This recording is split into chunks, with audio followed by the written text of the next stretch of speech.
Hello YouTubers out there, this is Jerry Saravia at the Movies, and today we're reviewing Mr. Majestyk, a 1974 action film directed by Richard Fleischer, starring Charles Bronson in the title role of Mr. Majestyk, a watermelon farmer.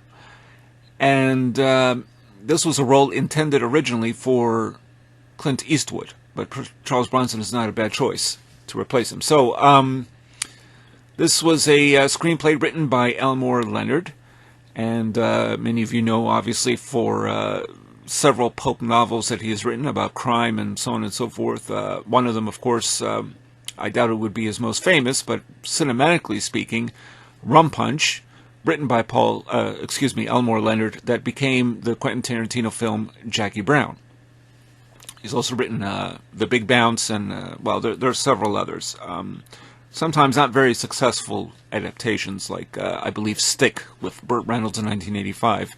Not one of the proudest moments of Elmore Leonard's writing on the silver screen. Nevertheless, back to Mr. Majestyk. So, Majestyk is a watermelon farmer, and he has his own crew picking melons every day, and he needs quite a few people to do it. But there is a slight problem. A man named Bobby Kopass, played by Paul Koslow, who's the type of guy that could easily be, manhandled, so to speak, by Mr. Majestyk, wants his own crew to work there. And Mr. Majestyk says no, and of course there's a scuffle to some degree involving a gun, but the one that gets in trouble is not Bobby, but rather Mr. Majestyk. Now, Mr. Majestyk ends up in prison, where he meets a mafia hitman named Frank Renda, played by Al Lettieri. Many of you would know as playing a hitman as well, I believe, or somebody certainly in the mob from The Godfather, the first Godfather. And by the way, Al Lettieri had passed on, which I didn't know, because I wondered what has that guy been up to since the 70s. He passed away in 1975 at the age of 47, so this was from a heart attack, so that was a bit of a shocker. I didn't know that. Anyhow, Mr. Renda doesn't necessarily get along with Majestyk, throwing his food on the floor, when they're having their meal, even though Majestyk wants to eat any leftovers, and so there you go. So on this prison bus that goes to a high-security prison, there is a situation where Renda is freed by some of his accomplices who crash into the bus, and there's a whole situation. It was really, actually very well done. I might add, very thrilling to watch. So Majestyk and Renda are now out and about in what is essentially Colorado. Beautifully done, by the way. The scenery is amazing. But Majestyk is not willing to take any money from Renda, and that is to help Renda out. So Renda takes they separate at some point, and the rest of the picture is Renda and his minions trying to go after Mr. Majestyk and to kill him. Now, you would think that maybe mob hitman may not care too much about a watermelon farmer, but this guy really, got his goat, to say the least. The film is quite exciting, I gotta say. I really enjoyed it. It was offbeat in its own way, having Charles Bronson as a watermelon farmer.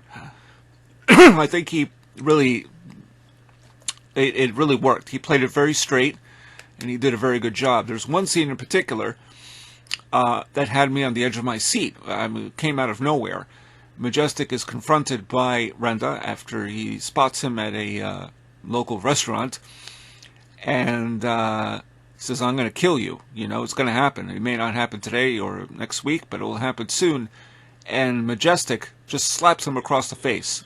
And the cops are always nearby, even though both of them know who the cops are, but they're trying to pass off as either a construction crew or something in the road. But they've been keeping tabs on Renda. Some of that wasn't very clear to me. I thought maybe, they should have apprehended Renda at some point, but they're using Mr. Majestyk as their... he will help them get Renda. At least that's sort of alluded to by the local police. So some of that, it didn't feel contrived, but it was kind of odd. But nonetheless, it makes for a very exciting film. Charles Bronson is absolutely terrific. I loved his role. Al Lettieri is menacing, as he should be. Even Renda has his own way with Bobby Copas. And this guy, Paul Kozlo, looked like a weakling, but he just didn't know any better. There's also Lee Purcell as looks like a girlfriend of Renda's. And she has sort of a Linda Cardellini, vibe to her, I thought. And I do remember her from other films and TV shows. She's had been in quite a few things. But she seemed like an innocent flower. Like she really didn't want to be there, but she was there, maybe because of the money. She makes that very clear. I'm not really a part of this, she says at one point to Charles Bronson. But the action kept me on the edge of my seat. Particularly the truck chase.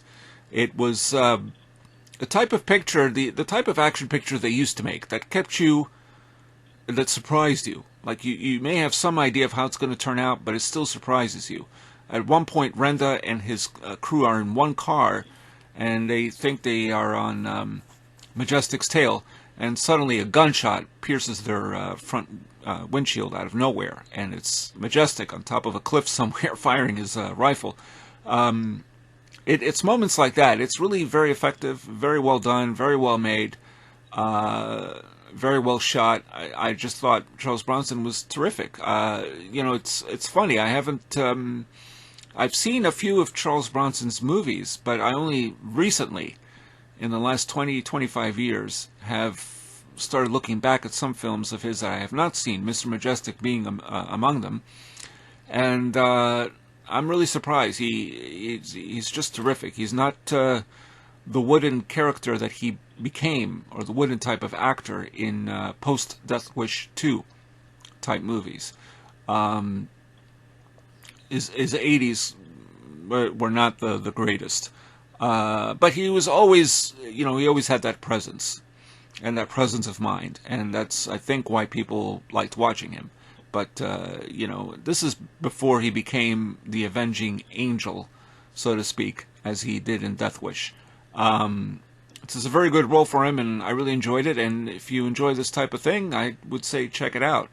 So I definitely recommend Mr. Majestyk. Cinematography by Richard Klein. So it's a very, very crisp images, very well done. Especially the Colorado scenery. And pretty well acted as well. I enjoyed it. I can't say enough good things about it. So check it out. Mr. Majestyk, starring Charles Bronson. And this is Jerry Saravia at the Movies, signing off.